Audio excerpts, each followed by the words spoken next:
Friends, स्वागत है आपका मेरी यूट्यूब चैनल पर। दोस्तों, कैसे हैं आप लोग? आशा करती हूँ कि आप लोग बहुत अच्छे होंगे। दोस्तों, आज के वीडियो में मैं क्लास 10th के इकोनॉमिक्स के दूसरे चैप्टर राज्य एवं राष्ट्र की आय से संबंधित या उससे जितने भी महत्वपूर्ण वस्तुनिष्ठ प्रश्नोत्तर हैं उनको मैं बतलाने जा रही हूँ। तो चलिए समय को न गवाते हुए शुरू करते हैं आज का वीडियो।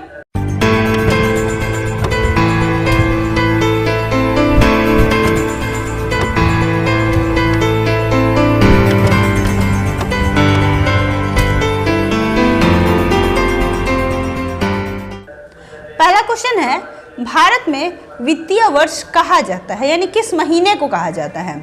भारत में वित्तीय वर्ष किस महीने को या किसे कहा जाता है? ऑप्शन है 1 जनवरी से 31 दिसंबर तक, 1 जुलाई से 30 जून तक, 1 अप्रैल से 31 मार्च तक, या फिर 1 सितंबर से 31 अगस्त तक। तो इसका सही आंसर होगा ऑप्शन नंबर सी, यानी 1 अप्रैल से 31 मार्च तक, क्योंकि आपको पता है कि हिंदी का जो महीना होता है वो अप्रैल से ही मतलब माना जाता है। ठीक है, अप्रैल से वो शुरू होता है, यानी जो हम लोग कहते हैं चैत से। तो यहाँ पे दिया है 1 अप्रैल से 31 मार्च तक। तो आप लोग ये याद रखिएगा, जो वित्तीय वर्ष है वह 1 अप्रैल से 31 मार्च तक होता है। चलिए अगला क्वेश्चन देखते हैं। अगला क्वेश्चन है, राष्ट्रीय आय जाना जाता है, यानी राष्ट्रीय आय क्या किसके द्वारा जाना जाता है, किस विधि द्वारा? तो ऑप्शन है आय गणना विधि, उत्पादन गणना विधि, व्यावसायिक गणना विधि, या फिर उपरोक्त सभी के द्वारा। तो इसका आंसर होगा ऑप्शन नंबर डी, उपरोक्त सभी। ठीक है, उपरोक्त सभी के द्वारा, यानी आय गणना विधि, उत्पादन गणना विधि और व्यावसायिक गणना विधि, तीनों के द्वारा। तो राष्ट्रीय आय जो है वह सभी के द्वारा जाना जाता है। तीसरा प्रश्न है, बिहार में प्रति व्यक्ति गरीबी में गुजर रही है, यानी कितने प्रतिशत जो बिहार की वो जनता है जो गरीबी में गुजर रही है या गरीबी में अपना जीवन गुजार रही है? ऑप्शन है 41.4%, 42.3%, 51.4% या फिर 61.4%। तो इसका सही आंसर होगा ऑप्शन नंबर ए, यानी बिहार में 41.4%, यानी 41.4% जो लोग हैं वो गरीबी में अपना जीवन यापन कर रहे हैं। नेक्स्ट क्वेश्चन है, बिहार में किस जिले की प्रति व्यक्ति आय सबसे कम है, यानी कह सकते हैं कि गरीबी किस जिले में सबसे ज़्यादा है बिहार में? ऑप्शन है नालंदा, रोहतास, सिवान या फिर शिवहर। तो सही आंसर होगा ऑप्शन नंबर डी, शिवहर। छोटा सा राज्य है भारत के, बिहार के मतलब दक्षिणी बिहार में कह सकते हैं, ये दक्षिण बिहार में छोटा सा राज्य है शिवहर, जो जहाँ पे प्रति व्यक्ति आय सबसे कम है। तो सही आंसर होगा ऑप्शन नंबर डी। अगला क्वेश्चन है, निम्नांकित में बिहार में किस जिले की प्रति व्यक्ति आय सर्वाधिक है, यानी किस जिले में सबसे ज़्यादा प्रति व्यक्ति आय होती है? ऑप्शन है भागलपुर, पटना, गया या फिर सीतामढ़ी। तो सही आंसर होगा option number D, option number B, sorry, Patna. क्योंकि पटना क्या है, पटना तो पूरे बिहार की राजधानी है, तो कह सकते हैं कि वहाँ पे प्रति व्यक्ति आय जो है वह सबसे ज़्यादा होती है। नेक्स्ट क्वेश्चन देखा जाए। नेक्स्ट क्वेश्चन है, वास्तविक राष्ट्रीय आय वार्षिक शुद्ध उत्पादन का वह भाग है जिसका उस वर्ष में प्रत्यक्ष रूप से उपभोग किया जाता है। राष्ट्रीय आय की यह परिभाषा किसने दी है? ऑप्शन है मार्शल, फिशर, पिगू या कोई नहीं।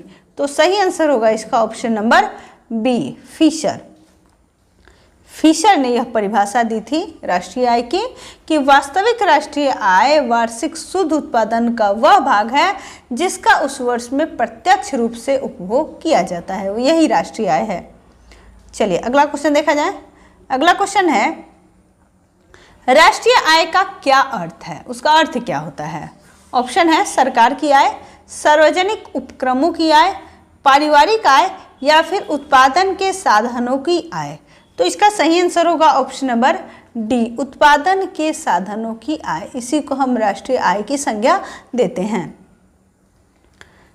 8वां प्रश्न है, बिहार की अर्थव्यवस्था में प्राथमिक क्षेत्र का मुख्य अंग है? क्या है मुख्य क्षेत्र का अंग? निर्माण, कृषि, परिवहन या फिर व्यापार। तो इसका सही जवाब होगा ऑप्शन नंबर बी, कृषि, यानी कृषि को ही प्राथमिक क्षेत्र कहा जाता है। चलिए अगला क्वेश्चन देखते हैं। अगला क्वेश्चन है, प्रत्यक्ष कर के अंतर्गत निम्न में से किसे शामिल किया जाता है? आय कर को, उत्पादन कर को, इनमें से किसी को नहीं या फिर बिक्री कर को। तो इसका सही आंसर होगा ऑप्शन नंबर ए, आय कर, यानी प्रत्यक्ष कर के अंतर्गत क्या आता है? आय कर। चलिए अगला क्वेश्चन देखा जाए। नेक्स्ट क्वेश्चन है, बिहार के किस जिले का प्रति व्यक्ति आय सर्वाधिक है? तो ये तो क्वेश्चन शायद रिपीट हो रहा है, ये क्वेश्चन पहले भी बताया जा चुका है कि पटना के जिले की पटना जिला जो है हमारा, तो वहाँ पे प्रति व्यक्ति आय सर्वाधिक होती है। नेक्स्ट क्वेश्चन है, योजना काल में भारत की औसत वार्षिक विकास दर रही है, कितनी रही है? ऑप्शन है 3.5%, 4.2%, 6.5% या फिर 7%। तो इसका सही आंसर होगा ऑप्शन नंबर बी, 4.2%, यानी योजना काल में भारत की औसत वार्षिक विकास दर जो है वो 4.2% है। नेक्स्ट क्वेश्चन है, राष्ट्रीय आय का आयाम नहीं है सकल घरेलू उत्पाद, सकल राष्ट्रीय उत्पाद, शुद्ध राष्ट्रीय उत्पाद या फिर मौद्रिक उत्पाद। तो इसका आंसर होगा ऑप्शन नंबर डी, मौद्रिक उत्पाद, क्योंकि बाकी जो तीनों दिए हुए हैं, सकल घरेलू उत्पाद, सकल राष्ट्रीय उत्पाद और शुद्ध राष्ट्रीय उत्पाद, ये तीनों क्या राष्ट्रीय गणना के आयाम होते हैं। अगला प्रश्न है, बिहार की आय में सर्वाधिक योगदान होता है किसका? कृषि क्षेत्र का, औद्योगिक क्षेत्र का, सेवा क्षेत्र का या इनमें से कोई नहीं। तो इसका सही आंसर होगा ऑप्शन नंबर ए, क्योंकि बिहार के अधिकतर लोग कृषि पर ही अपना जीवन यापन करते हैं, यानी कृषि पर आधारित होती है उनकी जीवन। तो कह सकते हैं कि बिहार में आय में सर्वाधिक योगदान जो है वह कृषि क्षेत्र का होता है। सही आंसर होगा option number A. Next question है, दादा भाई नौरोजी ने सर्वप्रथम राष्ट्रीय का अनुमान कब लगाया था? और ऑप्शन है 1868 ईस्वी में, 1968 ईस्वी में, 1998 ईस्वी में या फिर 1878 ईस्वी में। तो इसका सही आंसर होगा ऑप्शन नंबर ए, 1868 ईस्वी। दादा भाई नौरोजी ने सर्वप्रथम राष्ट्रीय आय का अनुमान 1868 में लगाया था, 1868 ईस्वी में। सही आंसर होगा option number A. Next question है, कार्यों के बदले में जो पारिश्रमिक मिलता है उसे कहते हैं, क्या कहते हैं? व्यय, आय, पूंजी या फिर इनमें सभी। तो सही आंसर होगा इसका ऑप्शन नंबर बी, आय।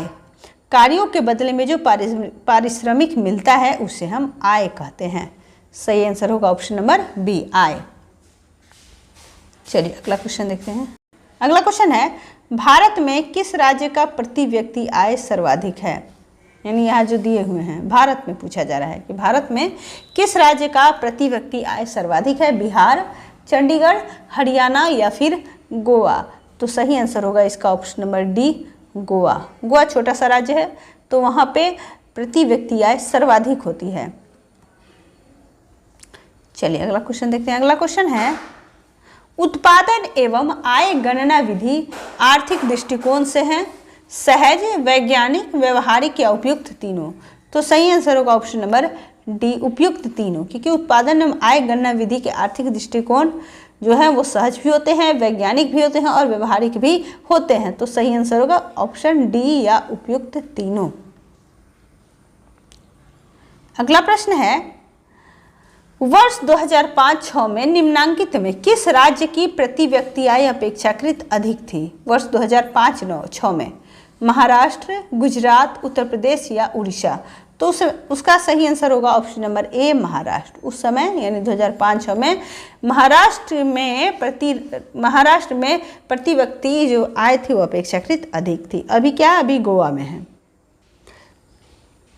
अगला प्रश्न है, y = C+L फॉर्मूले को बताया गया है किसके द्वारा?